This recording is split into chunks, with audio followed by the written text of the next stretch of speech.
Du quad, dans la famille, c'est le papa Frédéric qui en a fait le premier, un loisir contagieux.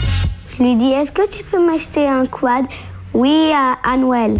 Et à Noël, comme promis, Quentin a eu son quad, il avait à peine 5 ans, mais il n'était pas tout à fait débutant. À 3 ans, il a eu un tricycle et il faisait déjà du 2 roues sur son tricycle.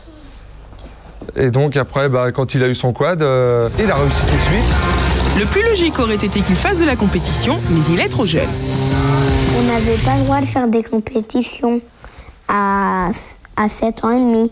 Donc il faut que j'attende 4 ans pour avoir 12 ans. Et après, là, je pourrai en faire des compétitions. En attendant donc d'avoir 12 ans, Quentin se fait plaisir et comme il le dit...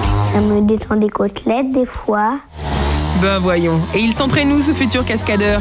Eh bien, dans le village. Théoriquement, on n'aurait pas le droit parce que c'est un lieu public. Donc théoriquement, on n'aurait pas le droit, quoi. Mais on le prend quand même. Et voilà comment on refait un gazon.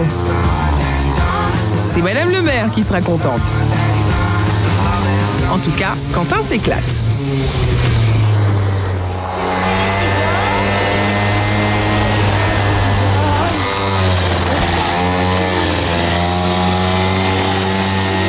Le papa coach sans complexe.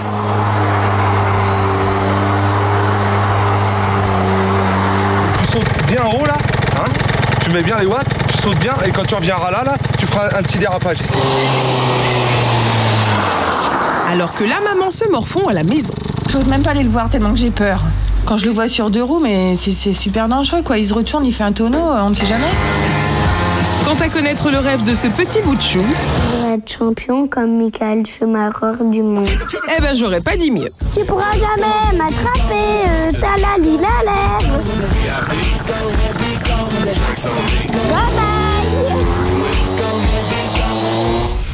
Certes, attendez-vous à ne pas être seul à concourir, mais franchement, le jeu en vaut la chandelle.